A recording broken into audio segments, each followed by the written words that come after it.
Bien, ahora sí, estamos grabando. Hola a todos. Seguimos con todo que estamos dando. La vez pasada dimos bastantes cosas de esperanza.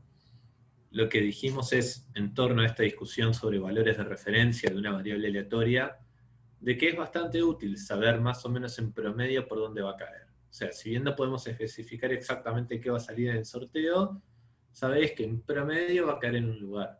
Y ese promedio es eso, un promedio de si sorteo muchas veces y promedio los resultados, me da esa cantidad que es como la mitad de la muestra, en un sentido.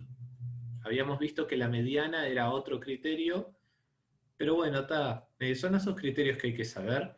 Cada uno tiene sus ventajas y desventajas. La media es súper importante de saber y, o sea, tiene mucha importancia en general, o sea que también es importante que la estudiemos.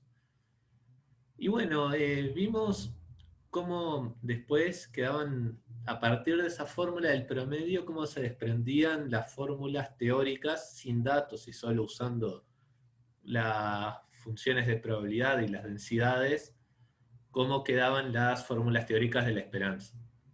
Porque claro, el tema es, tenemos una X, sorteamos 10 datos. Eh, Promediamos y nos da una cosa, pero si repetimos, si de vuelta promediamos 10 datos y vemos de vuelta que da, nos va a dar algo distinto. Está bien, si en vez de 10 datos simulamos 1.000.000, si bien siempre nos dan cosas distintas, cada vez van a estar más cerca del valor verdadero, pero igual hay como una variación ahí que depende de los valores del sorteo. Los valores teóricos no dependen de nada, solo dependen de las funciones, que ahí no hay azar en la función de probabilidad o en la función de densidad. Tengo una X y tiene una función de probabilidad o de densidad asociada, dependiendo si es discreta o absolutamente continua. Y bueno, y habíamos arrancado una discusión sobre la varianza, que la vamos a retomar hoy, pero antes de pasar a la varianza quería contar un par de cosas interesantes que habían quedado sin hablar la vez pasada. Pero si hay alguna duda sobre esto que acabo de decir, se pueden preguntar antes de seguir adelante. ¿Ok?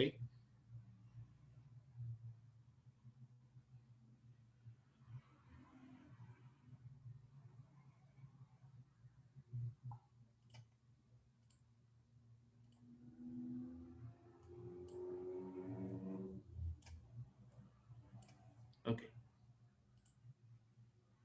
Así que vamos a ver dos cosas. Primero, la esperanza, o sea, propiedades. La esperanza teórica, por las dudas. Y bueno, una de estas propiedades ya la habíamos discutido la vez pasada. Es que si tenemos capaz que otro color.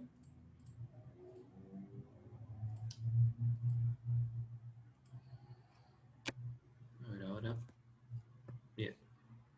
Si tenemos que calcular la esperanza de X más Y, que habíamos dicho, bueno, esto lo llamamos Z, ¿no? A partir de dos sorteos, X e Y, generamos un tercer sorteo Z. Z es la suma de los primeros dos sorteos. Y ahora, si queremos calcular la esperanza teórica de esa Z, va a coincidir con calcular la esperanza de X más calcular la esperanza de Y. O sea que el promedio de la suma es la suma de los promedios. Y la clase pasada esto lo vimos justamente pensando en promedios. Teníamos varias realizaciones de Z, pero Z es X más Y, separamos por un lado todas las X, por otro lado todas las Y, y en esa agrupación nos quedaban la esperanza de X y la esperanza de Y. Un comentario que voy a hacer para para esta clase y las futuras clases, por lo menos en estos temas, no vamos a ver en este teórico las demostraciones como más cuentudas, si se quiere, ¿ok? para ver el hueso de estas propiedades está en las notas, y creo que Alejandro también en su teórico capaz que hace más hincapié en las cuentas teóricas. Por ejemplo, lo normal sería, bueno, plantear la fórmula teórica de la esperanza, tanto para las discretas, para las absolutamente continuas, y empezar a operar. Son cuentas fáciles, pero prefiero pensar todo a nivel de promedios, que ahí no hay diferencia entre si es discreta o absolutamente continua, y creo que es más intuitivo para ustedes. Si no, si hay algún comentario sobre esto o discrepan conmigo, díganme, pero es eso. O sea, por ahora mi plan es ver las cosas a nivel más intuitivo, y siempre si quieren cosas más teóricas, tienen dónde buscar, ¿ok? Y bueno, y la siguiente propiedad, esta sí no la vimos la clase pasada, es que si yo tengo la esperanza de A por X, donde A es un numerito, y bueno, y X obviamente es una variable aleatoria, entonces la A sale para afuera.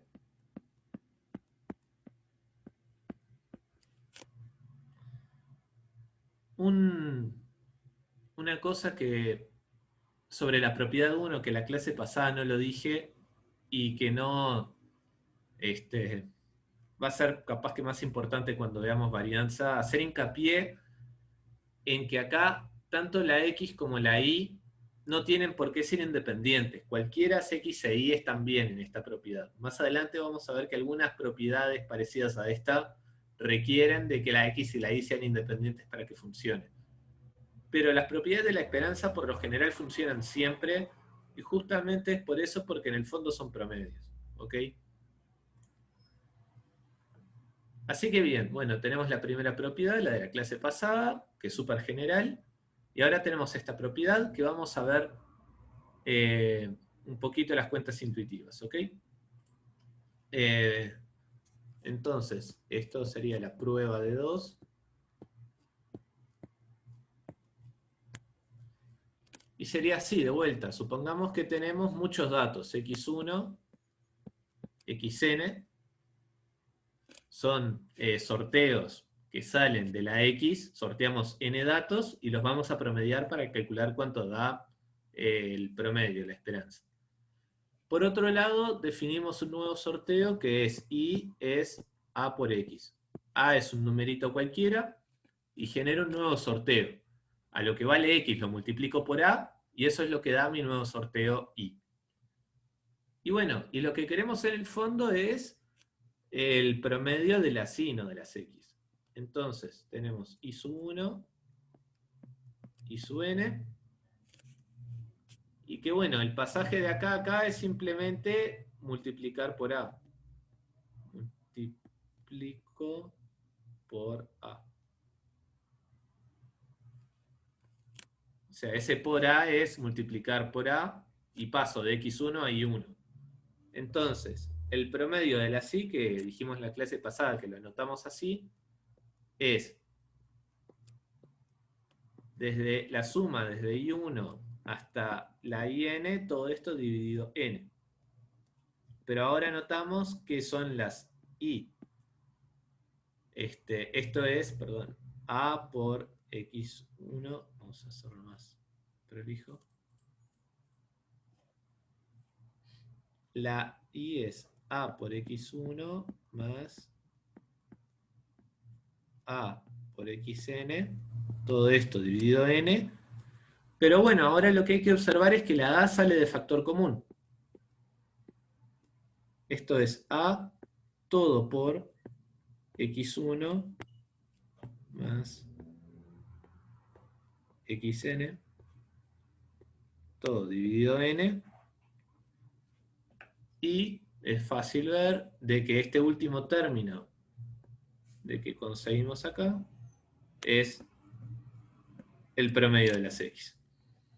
Así que el promedio de las y es a por el promedio de las x, con lo cual, llevado al límite con un n infinito, se deduce la propiedad que vimos antes. ¿Alguna duda? Vieron que la demostración es muy parecida a la a la de la propiedad 1, ¿ok? Plantear como promedios, agrupar, pimba. ¿Alguna duda o seguimos adelante? Todo bien, profe. Brillante.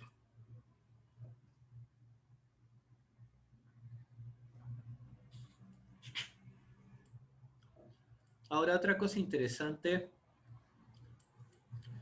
que lo habíamos discutido cuando introdujimos la distribución exponencial, pero vamos a retomarlo, ¿ok? Esto era sobre la pérdida de memoria de la distribución exponencial. Así que cuando introdujimos la exponencial dijimos de que modelaba tiempos de espera. Básicamente es, si estamos esperando a que se dé un suceso que se puede dar en cualquier momento y no depende de nada, hay como una uniformidad de fondo, igual que en la Poisson, entonces ese tiempo de espera podría modelarse con una exponencial. Y la clase pasada fuimos más allá y dijimos que si teníamos una Poisson que contaba cuántos eventos pasaban en determinada cantidad de tiempo, bajo el modelo de la Poisson, el tiempo de espera entre dos sucesos de ahí se modela con una exponencial del mismo parámetro lambda. ¿Ok? O sea, de que esto lo estoy retomando de la clase pasada. Si teníamos una X, si teníamos una X, que era una Poisson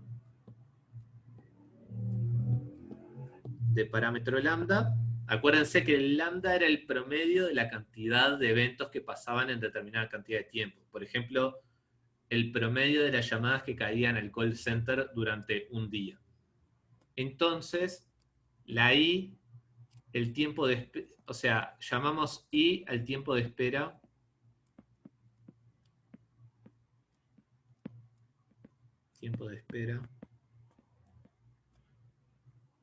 entre dos llamadas consecutivas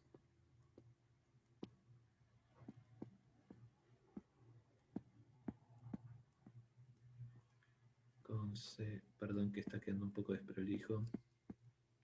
Si no se entiende la letra, me dicen. Entonces, si la X es una Poisson de parámetro lambda y definimos la I de esta manera, se va a cumplir que la I es una exponencial de parámetro lambda. Y habíamos dicho qué relación hay entre el lambda, la X y la Y. Cuando pienso en la X, cuanto más grande sea lambda, más grande es X, porque estoy aumentando el promedio de llamadas por día. O sea, si lambda crece, va a crecer el X. Pero si lambda crece, al haber más llamadas, el tiempo de espera entre dos llamadas consecutivas se reduce. Por lo tanto, cuanto más grande sea lambda, más chico va a ser I. Entonces la exponencial va a jugar ese rol, el lambda va a jugar ese rol en la exponencial. Cuanto más grande sea lambda, más chico va a ser la I, la exponencial. ¿Bien? Ahora, habíamos visto que la exponencial tenía una propiedad muy interesante que es la pérdida de memoria.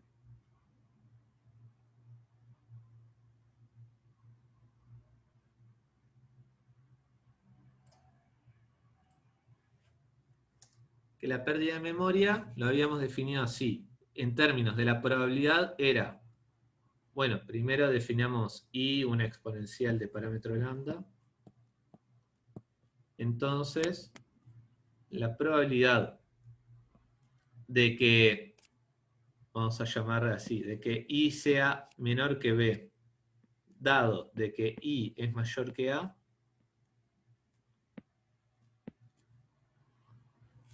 esto era igual a la probabilidad de que I sea menor que B menos A, con B más grande que A y bueno, obviamente más grande que 0. ¿Y cómo habíamos interpretado esta propiedad? De vuelta habíamos dicho lo del tiempo de espera en un call center. Lo que dijimos fue, bueno, suponiendo de que yo ya estuve a minutos en espera, ¿no? Yo llamé al call center y estuvieron a minutos sin atenderme. Y yo como usuario, que estoy aburrido de esperar, digo, bueno, si no me atienden en B minutos, me voy. Ahora, ¿cuál es la probabilidad de que me atiendan en menos de B minutos sabiendo que ya esperé A? Y la pérdida de memoria lo que me decía es que esta probabilidad coincide con la de inmediatamente a la hora que llamé que me atiendan en B menos A minutos. Porque de vuelta, si yo ya esperé A minutos y me voy, si no me atienden en B minutos, les estoy dando un plazo de B menos A minutos para que me atiendan. Y lo que dice esta propiedad, o sea, que esta igualdad sea verdad, lo que quiere decir es que la probabilidad de que me atiendan en B menos A minutos no se va a ver influenciada si acabo de llamar o ya estuve determinada cantidad de tiempo esperando. ¿Recuerdan eso? ¿Se entiende? ¿Alguna duda hasta acá?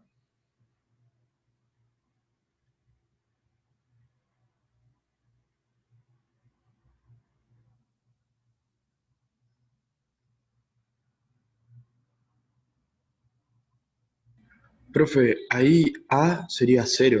No sé si cero, pero como que en realidad no tenemos en cuenta cuántos minutos estuvimos esperando. O sea, esa es la pérdida de memoria, no le importa No, cuánto no, estuviste A esperando. puede ser cualquier número. Es eso, imagínate que A es 1. Vamos a ver si lo escribimos más chiquito en otro lado. Entonces, la probabilidad de que I sea menor que 2, sabiendo de que I es mayor que 1. Esto que escribí en negro, ¿qué es? Llamé, estuve esperando un minuto sin que me atendieran y digo, bueno, si no me atienden en este minuto que sigue a continuación, me voy. ¿Cuál es la probabilidad de que eso pase? ¿Ok?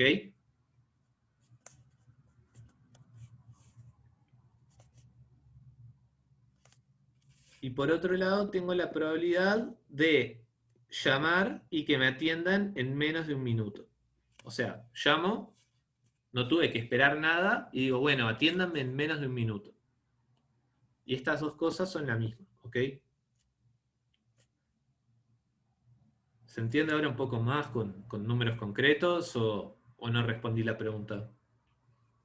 Sí, sí, ahora sí. Ahí va. No, claro, A y B pueden ser cualquier cosa. Este, y creo que este es un buen ejemplo de llamadas a un call center y cuánto tiempo tardan en atender y cosas así. Es un lugar donde surgen normalmente este tipo de modelos con distribuciones exponenciales. Así que eso, básicamente la pérdida de memoria es que la probabilidad de lo que pase a continuación no depende de cuánto tiempo estuve esperando. Esa es básicamente la idea. O sea, como que si ya estuve esperando a minutos y quiero saber, o sea, qué tanto más van a tardar en atenderme, a efectos prácticos es como si recién acabara de llamar y no hubiera esperado nada. Y eso es exactamente como se va a ver en la esperanza.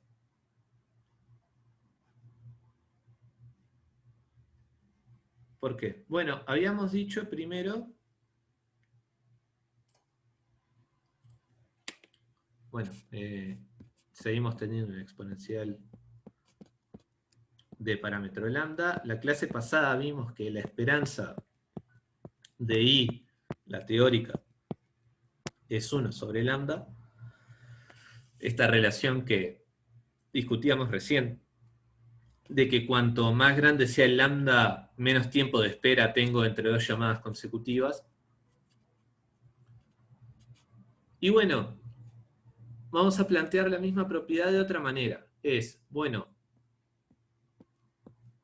tengo la esperanza de la variable aleatoria i, pero sabiendo que i es más grande que a.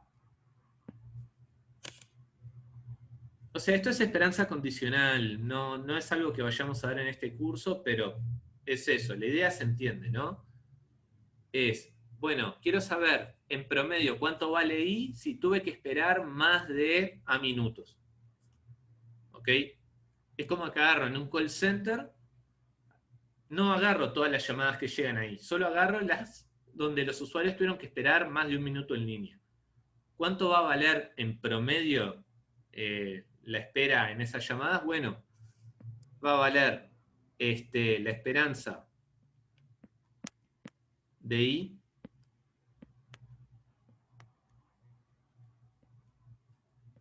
más a.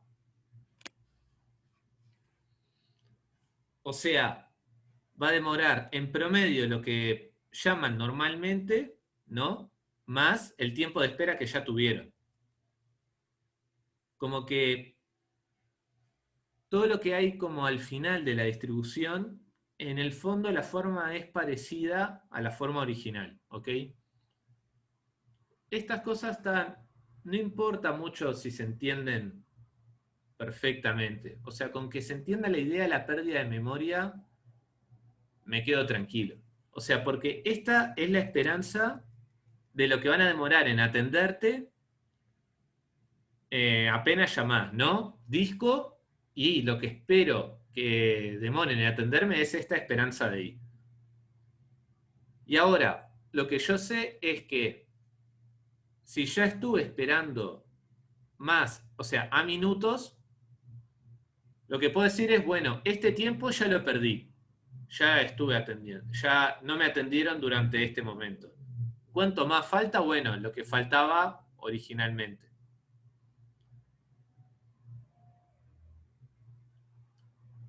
Es como que la pérdida de memoria se entiende en el sentido de que a los operadores que están atendiendo a los clientes no les importa cuánto tiempo estuviste esperando. Esa es como la idea, ¿ok? No te van a atender más rápido porque ya hayas estado esperando en línea por mucho tiempo. Bien, perdón que quizás no era la idea estar dando tantas explicaciones con esto, pero tampoco es un concepto ultra sencillo. Bueno, esto era lo que quería repasar de la esperanza. ¿Pasamos a varianza? ¿O hay algo de la esperanza que no quede muy claro? Es importante, o sea que aprovechen a preguntar.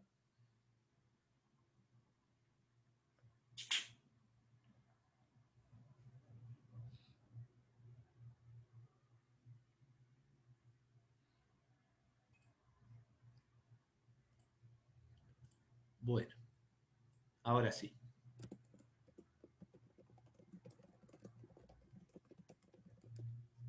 Varianza de una variable aleatoria.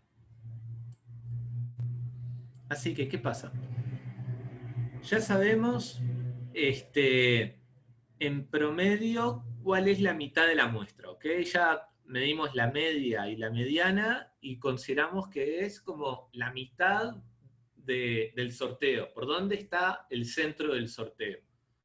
Además vimos los cuartiles y en general los cuantiles, que es, bueno, si yo quiero partir la muestra en 25-75 o 75-25 o cualquier proporción que quiera, yo sé qué valor del sorteo es el que logra esa partición entre los más grandes y los más chicos. Esos eran valores de referencia importantes. Pero ahora vamos a estudiar la varianza, que la clase pasada dijimos que era una especie de medición de cuánto le voy a errar en mis predicciones si predigo de que el sorteo va a dar la esperanza. ¿Ok? Así que la movida es, tengo una X, una variable aleatoria, cualquier cosa. ¿Ok? Capaz que lo escribo con texto, así que un poco más prolijo. Así que tengo una X, variable aleatoria. No sé qué valor va a tomar X, pero predigo que va a tomar el valor esperanza de X. como si estuviera tirando dardos, ¿no? ¿Dónde digo que va a caer en la diana? Y bueno, en el valor del medio. En promedio siempre va a caer ahí, es como el centro de donde está la acción. Se podrá ir un poquito para el costado, más arriba, más abajo, no sé qué, pero en promedio, si tiro muchas veces dardos, el promedio de todas las tiradas va a ser el centro. O sea que está bien. Es como el decir de que la esperanza, o sea, de que la X va a valer su esperanza, es la manera en la que yo tengo menos posibilidad de equivocarme, por decirlo de alguna manera. ¿Ok? Al apuntar al medio de la muestra es cuando me voy a equivocar menos. Porque si le apunto como a una punta de la cosa y sale en el otro extremo, tal, voy a errar por un montón. Así que, ¿cómo mido por cuánto me equivoco en promedio al hacer esta predicción?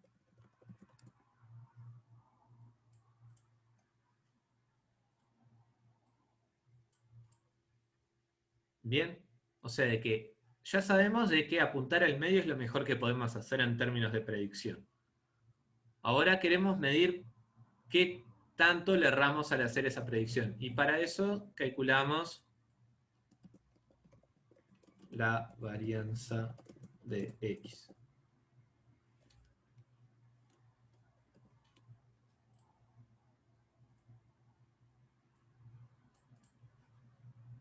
Así que, ¿cómo medimos errores? ¿Ok? Imagínense, tengo dos números. A y B son dos numeritos reales. Hay como dos maneras que son las más clásicas de tomar distancias. ¿Ok? Una es considerar el valor absoluto de A menos B. Porque primero nos tenemos que poner de acuerdo en que un error negativo no tiene sentido. El mínimo error es 0, que es, le di precisamente en el clavo, y después solo puede haber errores positivos, que es le erré por tal cantidad. O sea que no puedo tomar A menos B pelado, pero puedo tomar el valor absoluto de A menos B. El tema es que el valor absoluto a la hora de hacer cuentas es complicado, sabemos que como función no es derivable, eso siempre complica. Entonces tenemos una manera alternativa que es considerar A menos B al cuadrado. Al tomar la diferencia y elevar al cuadrado, sabemos que nos va a quedar algo positivo y además es como que estamos penalizando equivocarnos por mucho. Porque si nos equivocamos por poquito, por una cantidad menor que 1, al elevar al cuadrado me va a quedar algo más chiquito. Es bueno, si la erré por 0,5 no le doy mucha importancia. Pero si la erro por 100, al elevar al cuadrado me va a quedar 10.000. Le estoy dando mucha importancia. ¿Hasta acá vamos bien?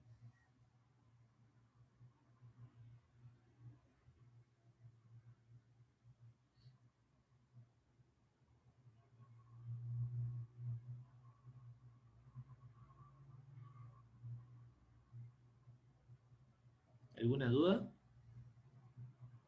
Porque esto es como la base de todo lo que vamos a ver. Perfecto. Así que, ya les digo, o sea, perfecto. Menos mal. Si surgen dudas, obviamente avisen, pero no voy a dejar de preguntarles.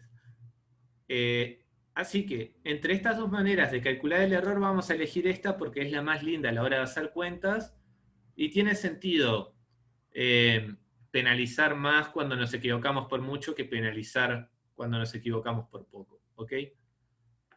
Así que, una vez que nos ponemos de acuerdo en cómo vamos a medir los errores, vamos a calcularlo. ¿Ok? De vuelta, no nos va a interesar por cuánto le erramos cuando hacemos un sorteo. Nos va a interesar cuando hacemos muchos sorteos y en promedio vemos por cuánto le erramos. Esa es como la mejor medida que podemos hacer. Así que lo que vamos a hacer es, bueno, de vuelta, sorteamos muchas X, como hemos hecho hasta ahora. XN. Ahora a partir de la muestra, lo que tengo que calcular es el error con respecto a la esperanza, que es lo que nos interesa. O sea que tomo x1 menos la esperanza de x al cuadrado y xn menos la esperanza de x al cuadrado. Bien, básicamente para cada uno de los valores que sorteé, calculo el error de por cuánto le erré en mi predicción, según lo discutimos recién. Y ahora voy a tomar promedio. Entonces esto me queda x1 menos la esperanza de x al cuadrado más xn menos la esperanza de x al cuadrado, y todo esto dividido n.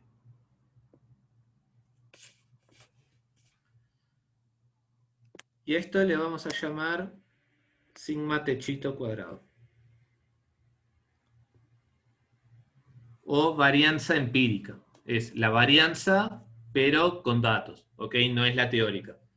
Esto también lo discutimos en la clase pasada. Este techito de acá, lo voy a marcar con otro color. Este techito de acá lo ponemos de vuelta cuando es la empírica. Cuando sea la teórica, ese techito no va a estar. Los techitos, ya sea como el rectito que estaba encima de la X que indicaba el promedio de datos, también era como un indicador de algo empírico. Y bueno, y este techito que es como el techito de una casa, va a cumplir un rol parecido. Es un indicador de que es una varianza, pero con datos, ¿ok? Sorteé datos y calculé este promedio. Así que bueno, este sigma techo cuadrado es, en promedio, cuánto le erro si predigo de que los sorteos van a valer la esperanza de la variable aleatoria. ¿Bien? ¿Se entiende?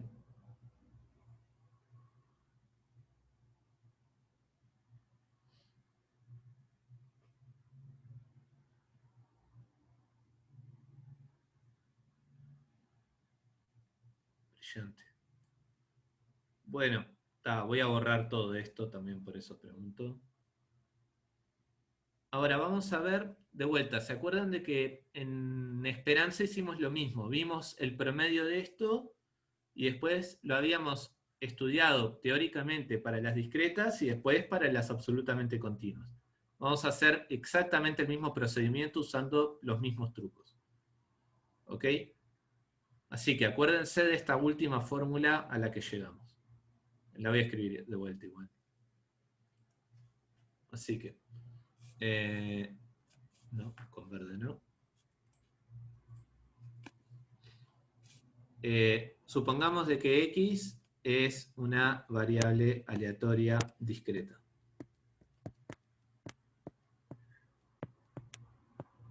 Entonces va a tener cierta función de probabilidad f. Con función de probabilidad f.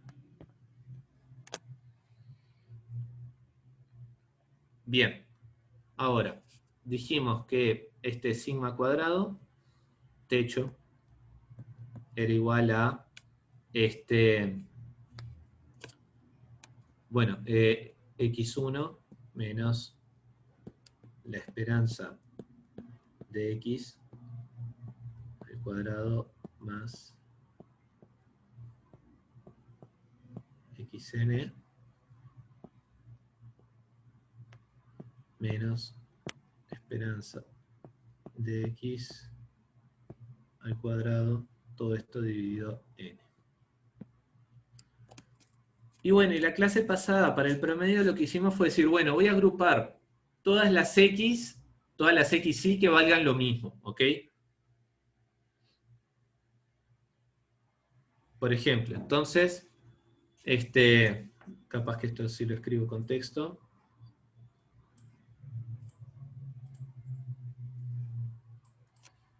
agrupamos las xy según su valor, hacemos grupitos donde todas las xy valgan lo mismo. Y el ejemplo de la clase pasada fue con la Bernoulli. Por ejemplo, habíamos dicho de que si la x era una Bernoulli de parámetro, por ejemplo, 0,8, y esperábamos obtener en promedio el 80% de datos 1 y el 20% de datos 0, eso quiere decir de que podríamos haber obtenido esta muestra. Por ejemplo, en promedio obtenemos 2 ceros y 8 unos si sorteamos 10 datos.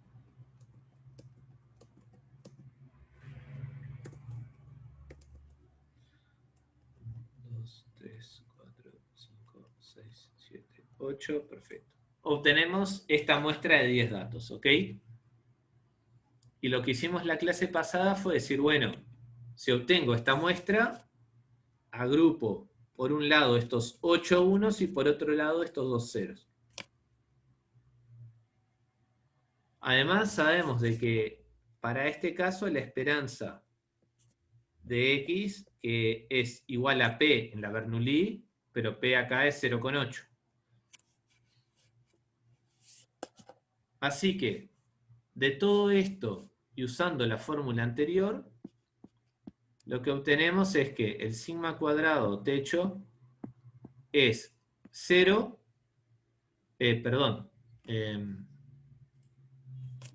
2,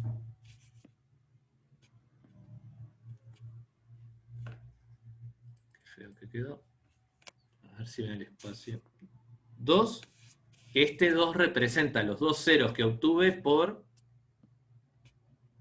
0 menos el P, la esperanza de X, que es 0,8,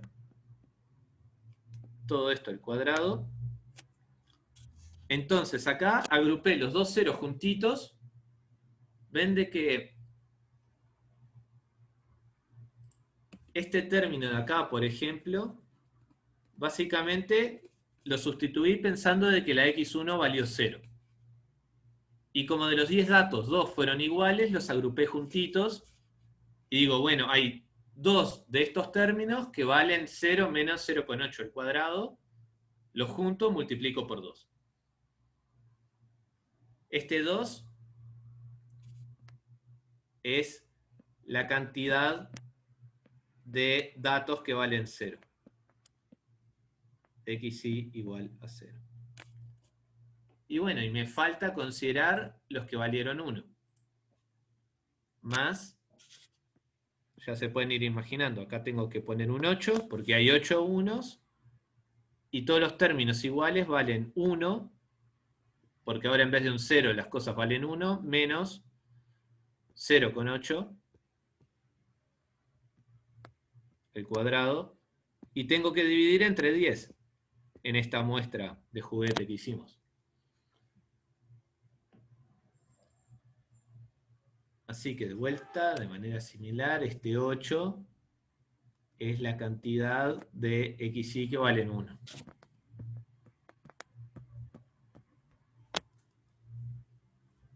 ¿Bien? Y ahora hacemos exactamente el mismo truco que la clase pasada. Lo que hacemos ahora es fijarnos en este, por ejemplo, el 2 sobre 10, y dijimos, bueno, este 2 sobre 10 es la cantidad de datos que valen 0 dividido el total. Esto lo podemos pensar como casos favorables sobre casos posibles, si caso favorable es valer 0. Entonces, esto de acá se parece a la probabilidad de que xy valga 0. Y de manera parecida, el 8 sobre 10 es caso favorable sobre casos posibles y caso favorable es valer 1. Por lo tanto, esta es la probabilidad de que xy es 1. No exactamente, pero sí aproximadamente.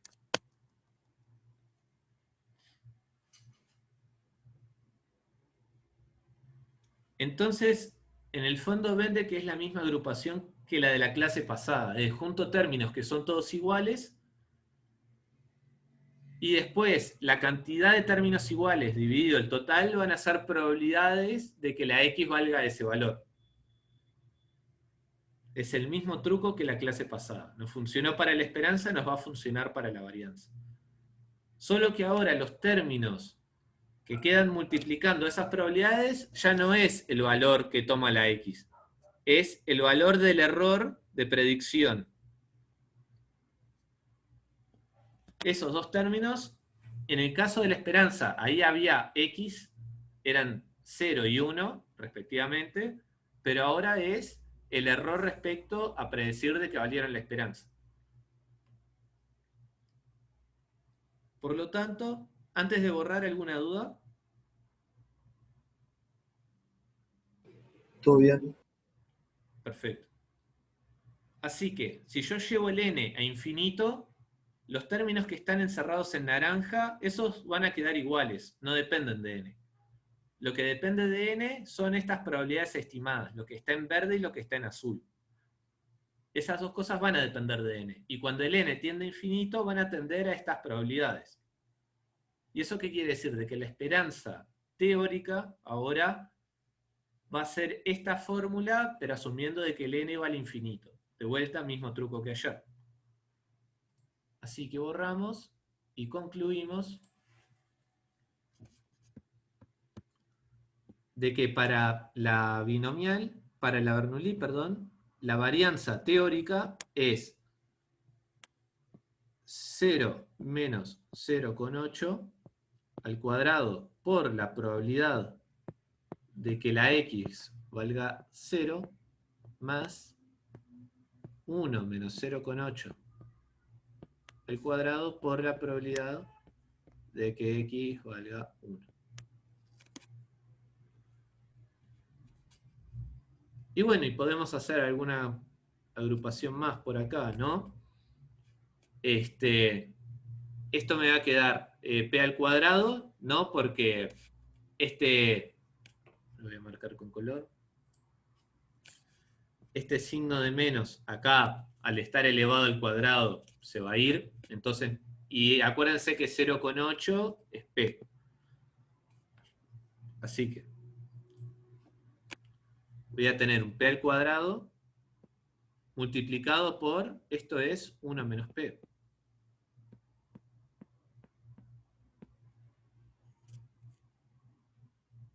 Y de vuelta, esto ahora es 1 menos p, porque es eso, 1 menos p, el p es 0,8, y esto vale p. Entonces esto me queda más 1 menos p al cuadrado por p. Y ahora hay varias maneras de seguir. Una manera es hacer distributivo acá, multiplicar todo con todo y agrupar de manera inteligente. La otra es sacar factor común. Ven de que acá, en los dos términos, en estos dos sumandos, los dos tienen en común un p y un 1 en menos p. Esas dos cosas están en común en los dos. O sea que lo sacamos de factor común. P por 1 menos p, esto está en los dos. Y ahora, ¿en qué difieren? Bueno, el primer término hay un p que no tuve en cuenta. Porque había dos p, un 1 menos p, me faltó considerar un p. Y en el otro hay un 1 menos p. P más 1 menos p. Y bueno, ven de que acá los p se me tachan. Este 1 es un 1 que está multiplicando, o sea que no me importa. Y esto me da p por 1 menos p.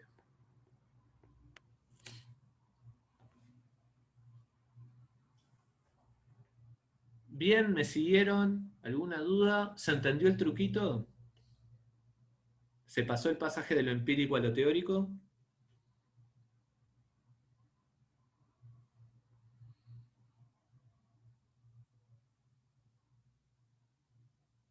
¿Podrías repetir el pasaje de lo empírico a lo teórico, por favor? Bueno,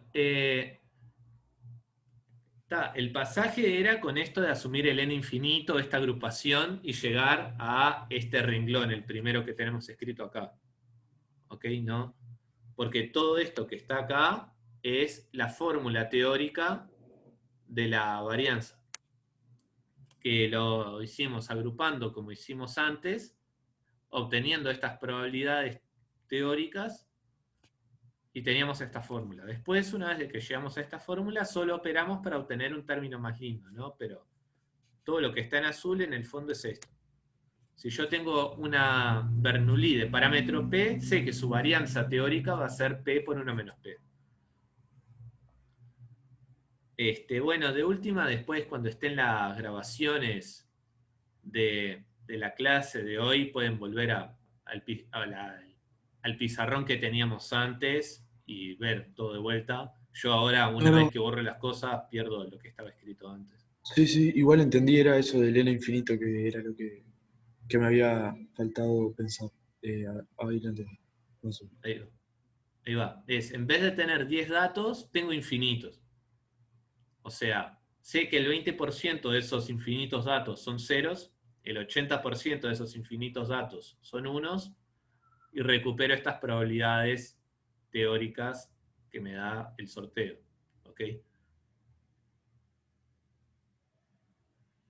Y bueno, en esta última pizarrón lo que hicimos fue de lo teórico acá, dijimos, bueno, el P era 0,8, el P es la probabilidad de valer 1, operamos, agrupamos y obtuvimos esto al final. ¿Ok? Así que bien, de vuelta, la clase pasada con la esperanza hicimos lo mismo, vimos todo esto para la Bernoulli y dijimos, bueno, el truquito es igual para todas las variables discretas, ¿ok? El tema es que, claro, por ejemplo, en una geométrica, la X puede tomar infinitos valores. En una Bernoulli solo puede tomar 2 valores. Entonces, por eso es más fácil hacerlo en una Bernoulli. Pero después es todo lo mismo. ¿Ok?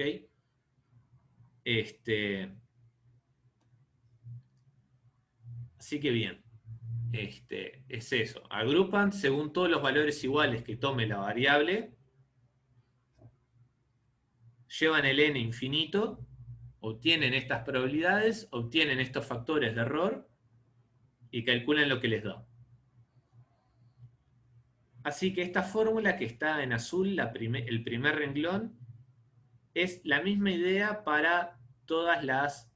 eh, para todas las variables discretas. ¿Ok? Vamos a escribirlo. Entonces, esto es la fórmula de la varianza teórica de una variable aleatoria discreta. Y lo que obtenemos es esto, que este sigma cuadrado es, bueno, la suma de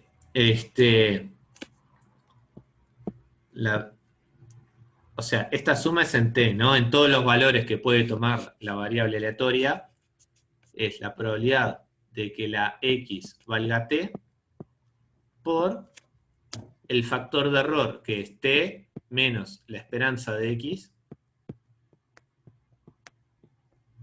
al cuadrado. Esta es la fórmula teórica, no importa qué variable aleatoria discreta tengan, aplicando esta fórmula obtienen cuánto vale la varianza teórica. El tema es que, claro, ven de que van a tener tanto sumandos como grupitos, como valores pueda tomar la x. Tengo que sumar sobre todo eso. En la Bernoulli son 2, en la binomial son n más 1, en la geométrica son infinitos. Pero bueno, nada, o sea, se puede hacer igual, ¿ok? Y bueno, obviamente, habíamos visto hace varias clases de que hay variables aleatorias que no caen en ninguna de esas familias, ¿ok? O sea, de que si ustedes tienen por ejemplo, en una letra del parcial o lo que sea, les definen un sorteo que no se adapta a ninguna de las familias y les piden hallar la varianza, tienen que usar esta fórmula, ¿ok?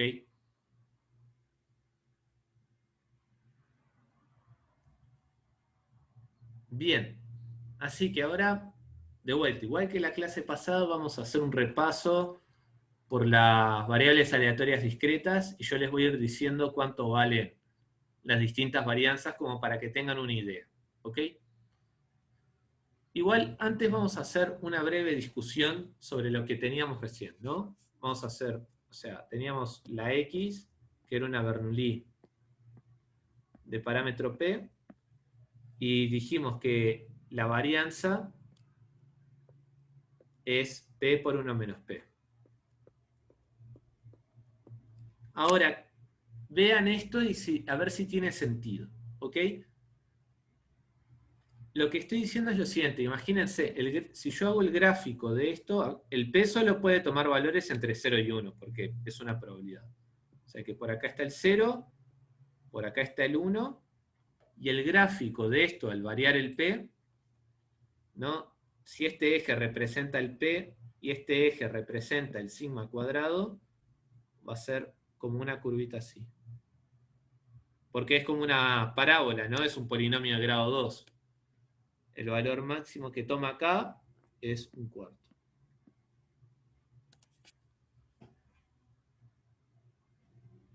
¿Y esto qué significa?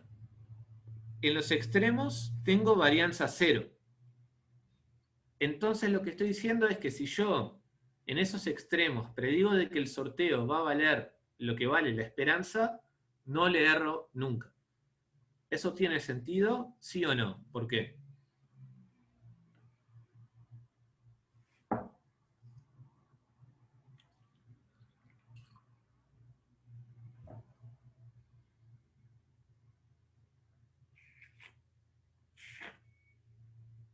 Claro. Acuérdense que dijimos que la varianza es un error, o sea, es una medida de error de cuánto le erro en mi predicción si yo digo de que la X va a valer lo mismo que su esperanza teórica. Pero si yo agarro la varianza de una Bernoulli y veo cuánto vale esa varianza en función de P a través de esta fórmula, obtengo un gráfico como este que está de este lado. Y lo que estoy observando es que si P, perdón, que si P vale 0, P por 1 menos P vale 0. Si P vale 1, P por 1 menos P también vale 0. Eso quiere decir de que si la varianza es 0, yo no le erro a mis predicciones. X vale lo mismo que la esperanza de X siempre. Y les preguntaba si eso les parece razonable. ¿Por qué? ¿Por qué nunca le voy a errar a mis predicciones?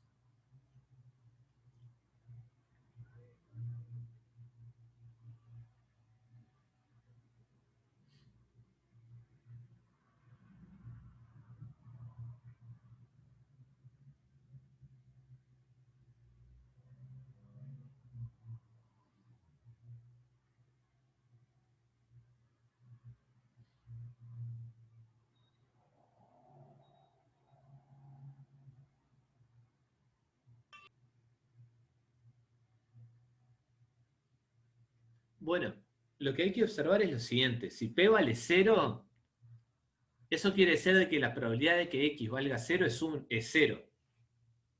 ¿No? O sea, lo voy a escribir en otro color, en algún rincón.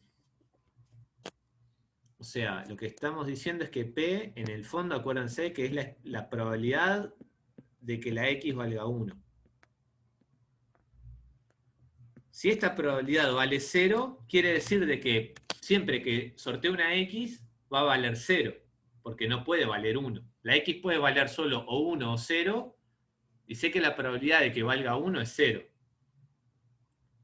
Este es el escenario de acá. Entonces, la X, sorteo muchas X, pero todos los valores son 0. El promedio de muchos ceros es 0.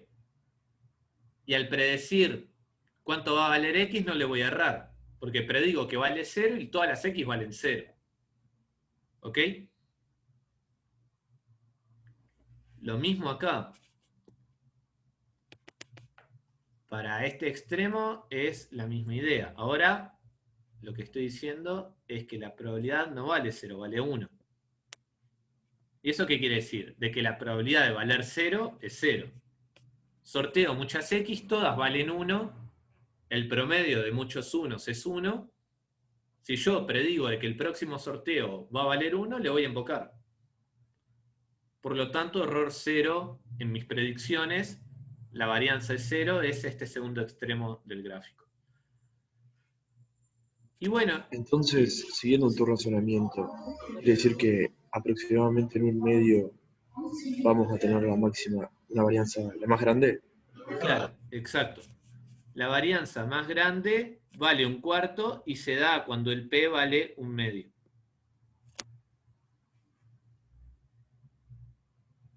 Y eso tiene sentido, porque es cuando hay más incertidumbre.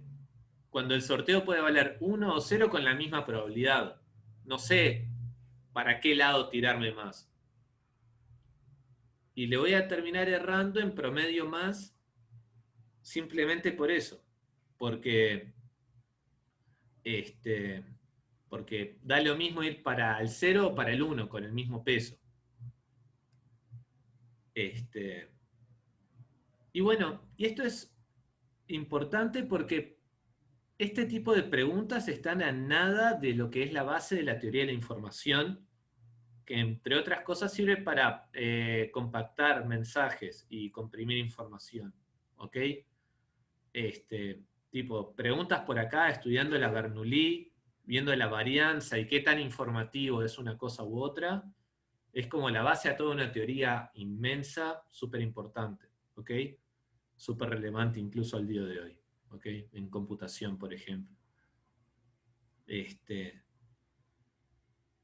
Así que bueno, si bien es como el ejemplo más sencillo de variables aleatorias que tenemos, igual es súper importante.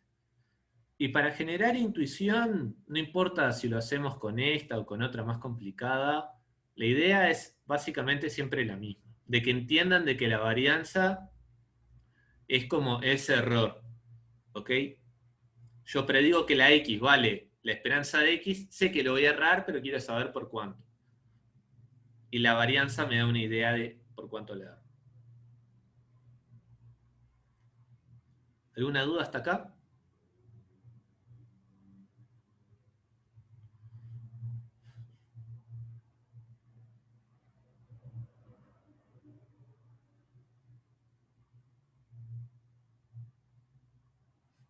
Bien.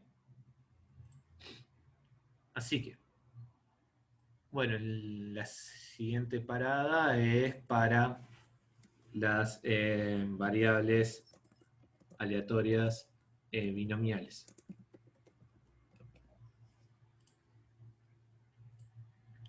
Bueno, con las binomiales, ¿se acuerdan de que la vez pasada habíamos dicho de que teníamos, bueno, si, digamos, I es una binomial de parámetros n y p, eso quiere decir de que I es una suma de n Bernoulli de parámetro p. x1 más xn, y cada una de las xi es una Bernoulli de parámetro p. La clase pasada, cuando llegamos acá, usamos la propiedad de que la esperanza de la suma es la suma de las esperanzas. ¿Ok? La propiedad 1 que vimos hoy para esperanza. ¿Ok? La aplicamos a esta fórmula de acá y dijimos, bueno, cada una de las x tiene esperanza p, tengo n de esas, la esperanza de i es n por p. Ahora, ¿podemos hacer lo mismo para la varianza? La pregunta es, ¿yo puedo decir la varianza de i es la varianza de x1 más la varianza de xn? Esto es un más. Esto parece que no, pero es una A y una R. Quedó feo, pero dice var, ¿ok? De varianza. La varianza de la binomial es la suma de las varianzas de cada Bernoulli, y la respuesta es que sí.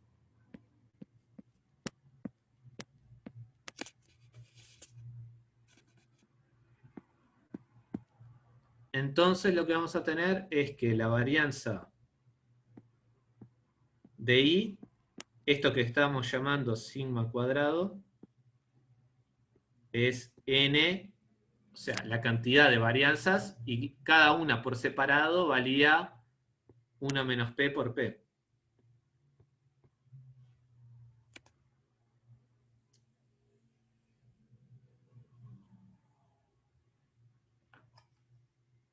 Entonces, es eso. Esto es la varianza de cada x por separado. Es el sigma cuadrado que habíamos visto para el caso anterior. Y como tengo n iguales, los multiplico por n y obtengo la varianza de la binomial. Ahora, lo que hay que tener mucho cuidado es con esta fórmula. La respuesta a esta pregunta no es siempre sí. ¿Se acuerdan de que hoy para la esperanza vimos de que la suma de las esperanzas es la suma de las esperanzas en cualquier caso? Pero ahora no. Ahora necesitamos de que, o sea, para que la suma de las varianzas sea la varianza de la suma, necesitamos sumar sorteos independientes. Todavía no hablamos de eso, ¿ok? O sea, vamos a usar esta propiedad, la vamos a estudiar más adelante, no sé si en esta clase o la que viene, pero nada, ¿ok? Tengan cuidado. Acá es muy tentador usar esta fórmula, pero no siempre se puede, ¿ok? O sea que vamos a dejar esa observación en el tintero hasta saber un poco más. Pero bueno, está. Es súper útil para deducir esta fórmula, ¿ok? Y también es lo más intuitivo. Igual no es tan intuitivo. Es como que el promedio de los errores se suma. No tendría por qué ser así. O sea, termina siendo, pero no es claro el porqué. O sea, o sea, el error total es la suma de los errores. Eso es como lo pueden pensar. Bien, seguimos adelante.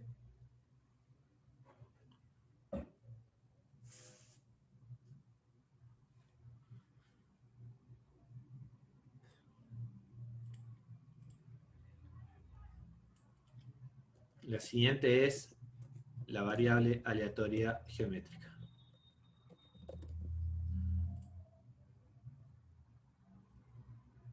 Y bueno, y ahora, si X es una geométrica de parámetro P, acuérdense de que la geométrica era sortear Bernoullis hasta que una me dé un 1. Y lo que cuento es cuántas Bernoullis tuve que sortear para que apareciera el primer 1. Cada una de esas Bernoullis es de parámetro P. Así que bueno, acá ya sabemos de que la X tiene infinitos valores posibles, ¿ok? De que si queremos aplicar la fórmula de la varianza que vimos hoy más temprano, tenemos que considerar una suma infinita de valores. Y no hay propiedad que nos salve, como nos pasó recién con la binomial. Así que simplemente les voy a dar el valor teórico de cuánto vale. No vamos a hacer la cuenta. Lo que vamos a tener es que la varianza de X, o sea, el sigma cuadrado, es 1 menos P sobre P cuadrado.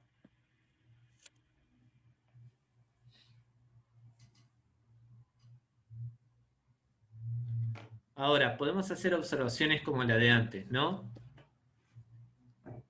Fíjense que en el numerador tenemos un 1 menos P.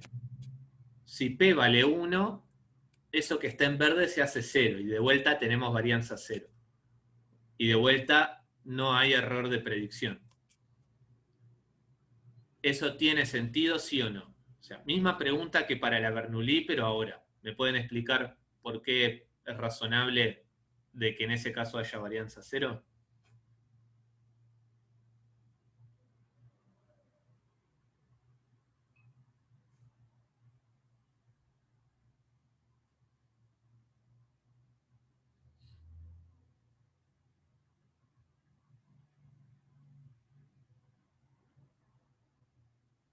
Sería como que a la primera le invocás.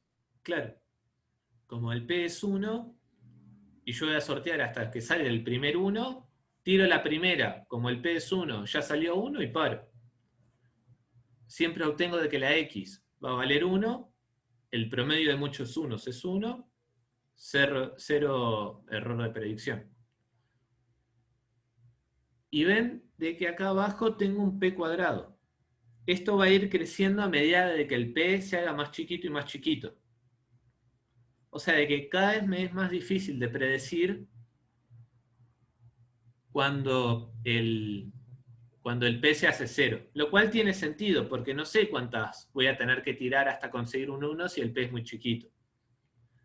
No es súper obvio, pero tiene sentido. ¿Ok? ¿Alguna duda?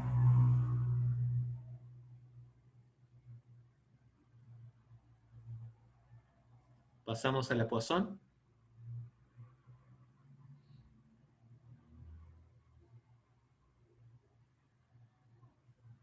Bien.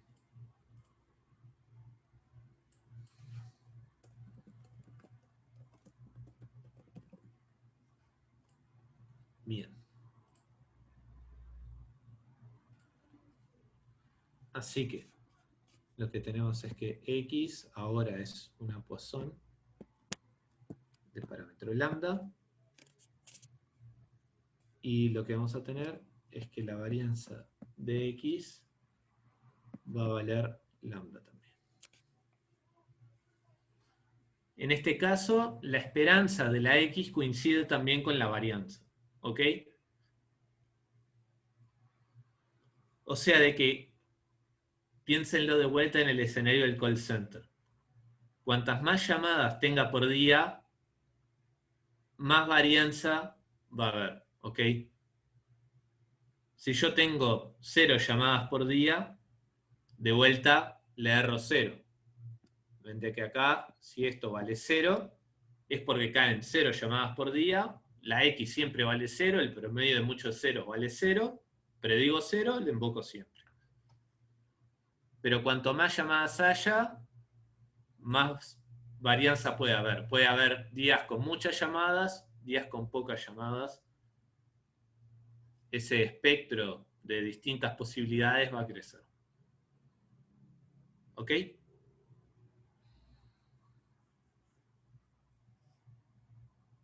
Bueno, así que ya saben, la fórmula para calcular las varianzas es media fea, o sea de que siempre que puedan utilizar estas fórmulas teóricas de la varianza para las familias de sorteos que hemos visto, úsenlas, recurran a la fórmula teórica de la varianza solo cuando sea indispensable. Y bueno, y si tienen muchos datos y quieren calcular la varianza empírica, ahí sí que no hay otra, tienen que aplicar la fórmula la que vimos al principio, la del sigma cuadrado techo.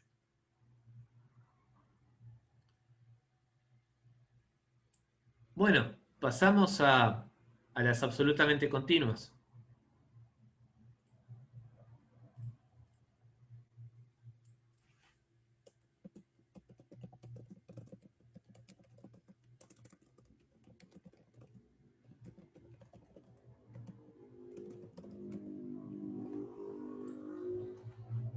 Así que, siguiendo la clase de ayer, bueno, no de ayer, pero la última clase, para la esperanza lo que habíamos visto es cómo era el pasaje de lo discreto al absolutamente continuo siguiendo algunas reglas. ¿Ok? Así que lo que habíamos dicho es que si yo tengo una X, que es una variable aleatoria continua,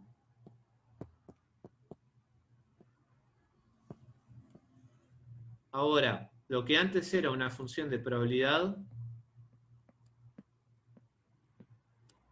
va a terminar siendo una densidad.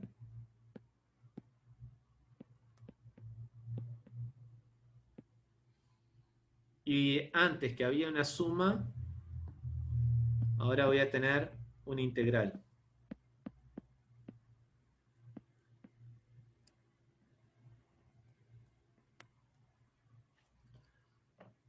Y bueno, voy a anotar medio chiquito acá la fórmula teórica de antes.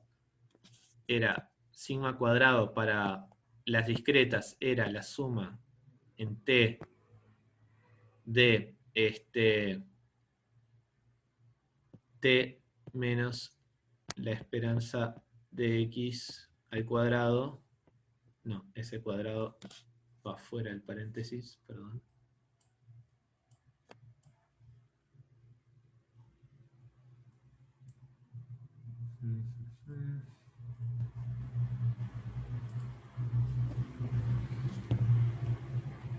Por la probabilidad de que x valga t. Perdón que quedó feo, pero está. Es la fórmula de antes, solo quería tenerla ahí de referencia. O sea, de que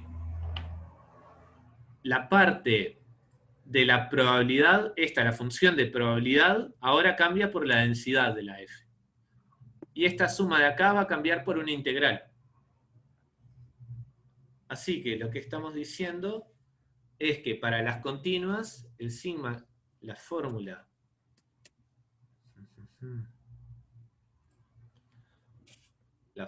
del sigma cuadrado va a valer la integral en todo el dominio, en principio, de t menos la esperanza de x al cuadrado por la densidad de f de t. O sea, de que ven que es la misma fórmula, pero usando estas reglas como de analogía, si quieren.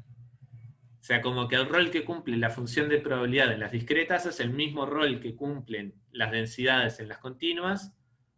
Las sumas en las discretas, en las continuas no tiene sentido, pero sí las integrales. Y obtenemos estas dos fórmulas, ¿ok? Mismo pasaje que hicimos en el caso de la esperanza. Bien, ¿me lo creen? Seguimos adelante para ver distintas variables continuas. Bien. Gracias. Gracias por el voto de confianza.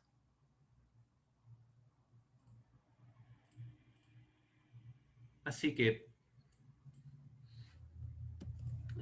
variable aleatoria normal. Vamos a arrancar por acá y no por las uniformes, ¿ok? Porque, ¿qué pasa? Ya hemos visto hasta ahora de que habíamos visto el caso de que teníamos una X normal 0, 1, ¿ok? Habíamos dicho esto y no habíamos dicho mucho más. La clase pasada vimos de que en realidad el 0, que después lo vamos a llamar mu, era donde estaba centrada la campanita de la normal, ¿ok? Que es la esperanza. El centro de la campanita es la esperanza. O sea de que la n tiene estos dos parámetros. El primero es donde centramos la campanita. Y el segundo parámetro, este de acá, ahora que sabemos lo que es sigma cuadrado. O sea, de que nosotros podemos fijar una campanita y la podemos centrar donde queramos y podemos ver qué tan dispersa está esta campanita. ¿Ok? La clase pasada ya hemos visto en R alguna cosa. Al final de la clase hicimos algún gráfico en R sobre qué tan como comprimido queda todo. De última los referencio a eso. Pero bueno, en general, cuando nosotros fijamos una variable aleatoria normal, lo que vamos a tener es que el primer parámetro corresponde a dónde está centrada la campanita y el segundo parámetro corresponde a qué tan como vertical u horizontales. Cuanto más grande sea el sigma cuadrado de la varianza, la curva va a ser más chata. Cuanto más cerca de más infinito esté, una curva bien chata. Si el sigma cuadrado es casi cero, le erro poquito en mi predicción, la campanita va a ser como súper vertical. ¿Bien?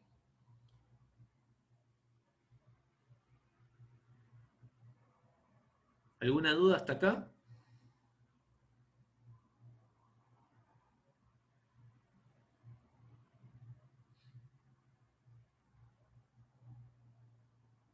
Bien. Ahora pasamos a la uniforme.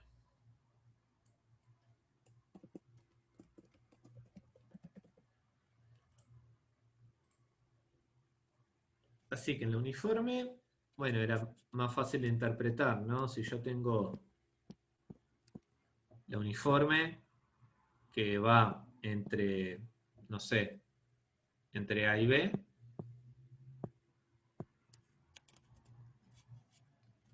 entonces, bueno, habíamos visto en la clase pasada de que la esperanza es el punto medio entre A y B, es el promedio de los dos extremos, eso es la esperanza.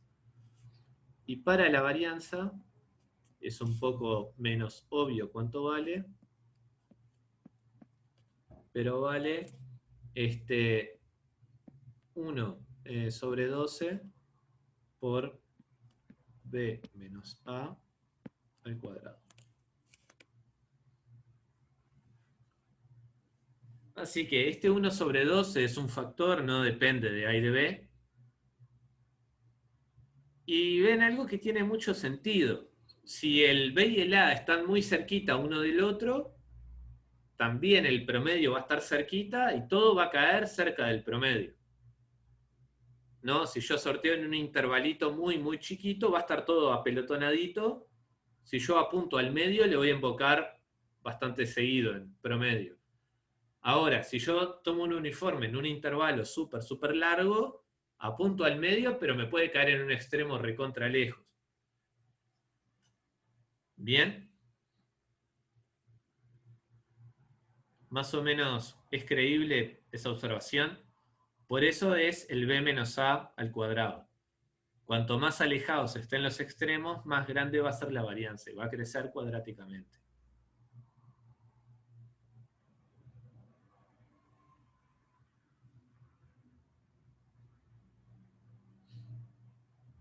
Bien. El 1 sobre 12 aparece en las cuentas, ¿ok? Uno aplica la fórmula que vimos recién, la teórica, a la variable aleatoria uniforme, calcula la integral esa y aparece este 1 sobre 12. O sea, si están, de vuelta, si están interesados en las cuentas, probablemente estén en las notas, o si no, capaz que las dio Alejandro en la clase de la mañana, pero ya nosotros le estamos dedicando tiempo a otras cosas, vamos un poco atrasados, no da el tiempo a hacer estas cuentas. De vuelta, ya que están confiando tanto en mí, créanme en esta, o les tiro referencias a dónde buscar esto. Bien. Y bueno, y queda ver la exponencial.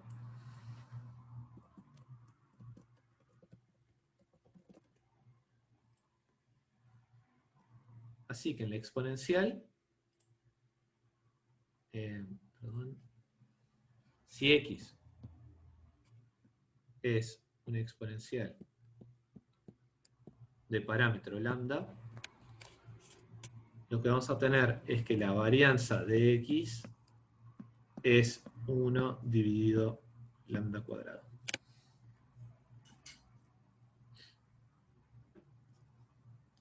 Acuérdense que la esperanza era 1 sobre lambda. O sea que en este caso la varianza me queda igual al cuadrado de la esperanza. Así que, ¿qué pasa? Si el lambda tiende a infinito, si yo tomo un valor bien, bien grande del lambda, este 1 sobre lambda cuadrado tiende a 0. Y eso tiene sentido, porque acuérdense de que cuanto más grande sea el lambda, menos tiempo de espera entre dos llamadas consecutivas. Si yo tomo un lambda muy muy grande, si recibo infinitas llamadas en un día, el tiempo de espera entre dos llamadas es 0. Y de vuelta, infinitas llamadas en un día, 0 tiempo de espera entre dos llamadas consecutivas, todos estos lambda valen 0, 0 error de predicción. Tiene sentido. Cuanto más chico sea el lambda, lo que va a querer decir, cuanto el lambda esté más cerca de 0, quiere decir de que las llamadas van a estar muy espaciadas una de otra. ¿Ok? Y como van a estar tan espaciadas, va a terminar pasando eso, de que entre una llamada y otra puede haber más o menos poco tiempo o muchísimo, y eso hace que la varianza crezca un montón. ¿Ok? ¿Alguna duda hasta acá?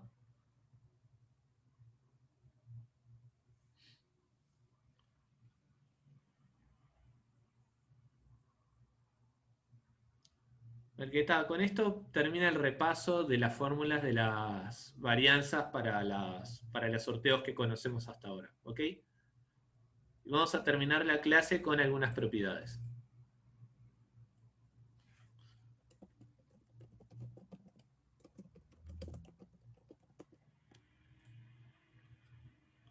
Así que la primera propiedad que vamos a ver es la siguiente. Que si tenemos ¿qué les iba a decir? Si yo tengo la varianza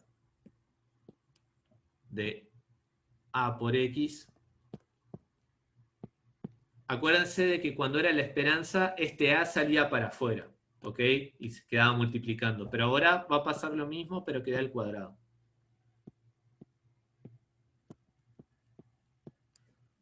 Y eso tiene sentido porque adentro de la fórmula de la varianza estamos elevando las cosas al cuadrado, ¿ok? Tiene sentido esta fórmula. Porque es lo que vale la X menos la esperanza al cuadrado.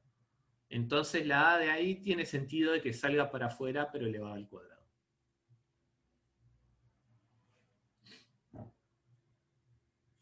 Y bueno, y la voy a poner, pero la vamos a ver la clase que viene también cuando hablemos de sorteos independientes, que es la propiedad que habíamos dicho hace un ratito, de que la varianza de X más Y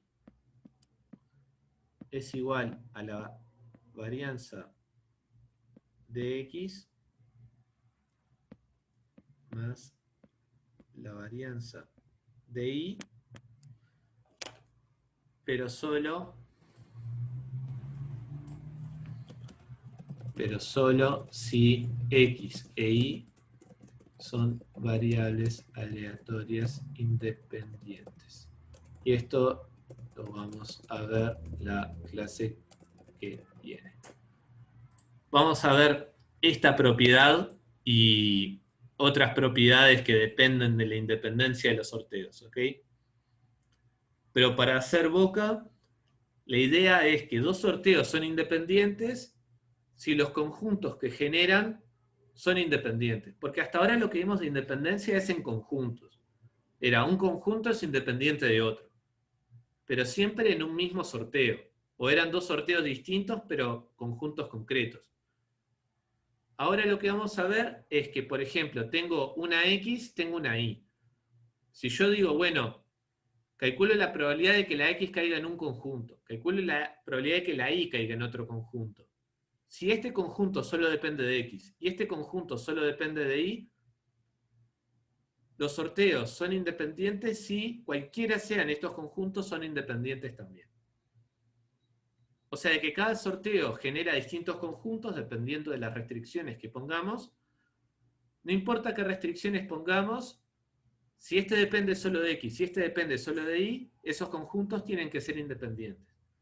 Si eso pasa siempre, entonces los sorteos son independientes. Lo vamos a ver mejor la clase que viene. Eso va a llevar a propiedades como esta, la segunda, que solo se dan en ese escenario, ¿ok? Pero no se dan siempre. Y vamos a ver ejemplos de cuándo pasa eso, ¿ok? ¿De qué? Vamos a ver ejemplos de que sorteos que no son independientes, que no van a cumplir estas propiedades. ¿Alguna duda de algo de la clase de hoy? Si no, creo que es un buen momento para cortar.